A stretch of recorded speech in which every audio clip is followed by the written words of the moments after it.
Welcome. Just wanted to do a video right here to jump into a little bit more of what makes Dividends for Hope different than the other charitable organizations out there. Quick disclaimer on here, as always, in the legal sense, we are not a charity, but in terms of wanting to help and make people's lives just a little bit easier, we most certainly are. So this video is just going to be brief, but getting into what really makes us different from how other charities operate. Summary here, we do have some similarities and then obviously the differences, so let's jump into that. Similarities, all charities out there, right, at the core are really just trying to make the world a better place. Like, that's the overall goal. All these charities do it differently, there's different causes they support, but at the end of the day, we're just trying to make the world a better place. Main way that charities fund their mission is taking contributions, right?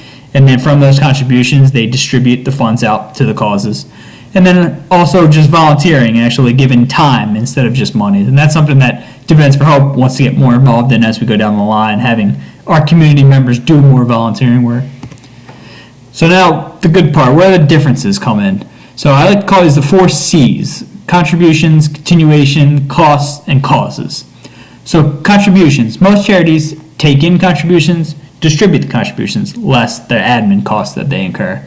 What we do, take in the contributions, invest, and only distribute earnings, whether that's dividends or capital gains. Continuation. Most charities need to continuously raise money in order to keep their mission going. Also, on the other hand, more contributions are obviously great. They allow us to have a larger impact, but Dividends for Hope can actually support itself right now, just at a very small impact level. Costs. Most charities are pay their costs with a percentage of contribution money. For Dividends for Hope, it's either paid by me or other sources of revenue, which hopefully one day will be at YouTube ad revenue, and then either kind of outside revenue we can bring in, whether that's like volunteer, not necessarily volunteer, but like working a day, a weekend in some small paying role, but then using that money to kind of fund the additional costs. That's something that I want to look into more so outside of YouTube, once we get this rolling more, how to fund those outside costs. But just a side note, we will not use donations for that. Donations go right into the fund. And the outside costs will be covered, the admin costs will be covered with outside revenue. And then causes. So most charities have a predefined cause. Obviously, you can tell just from the charity's name in most situations what their mission is. For us, it's more whatever the community decides that we support. The money comes from the community, so therefore the community decides what we support.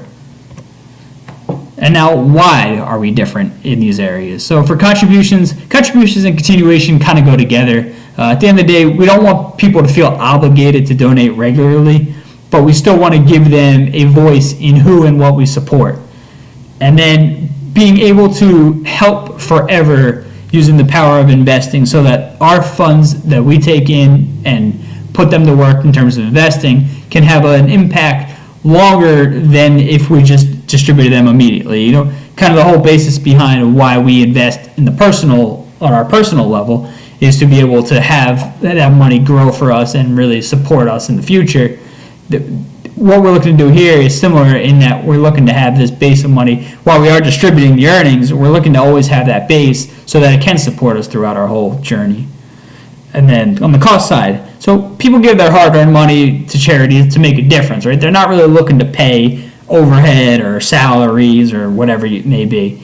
So we really want to make sure that when people are donating their hard-earned money, it is going directly towards our mission and not to admin costs. Plus, if we use the donation money to cover any cost, that's less money that we can invest, which leads to less earnings, which leads to less that we can distribute. So it has that trickle-down effect, and over time that really compounds. And then on the causes side, so focusing on the local communities entails many different types of causes. So we don't want to limit ourselves to just one specific cause. We want to have it open to, it could be homelessness one time that we distribute. It could be education. It could be various different things. We don't want to kind of limit ourselves to one area. We want to leave it up to the community and whatever needs are out there for us to support, that we can support these various needs. So again, just a quick video, but in conclusion, we're looking to support multiple causes throughout time with relatively less frequency of fundraising. That's the whole thing, you know. We're allowing donors to make one-time contributions, but still have a say in our mission forever. And like I said, we'll always be open to recurring donations. We will never turn down recurring donations. But the whole idea is that we don't need you to give every week, every month, every year. If you just give once, that can really help people forever. And finally, just using the power of investing to make our funds go further than they could if we just immediately turn around and distribute them. So again, just a quick overview of what makes us different from other charities. If you have any other questions regarding what makes us different, feel free to comment below. Email dividendsforhope@gmail.com. I'd be more than happy to answer. Stay tuned.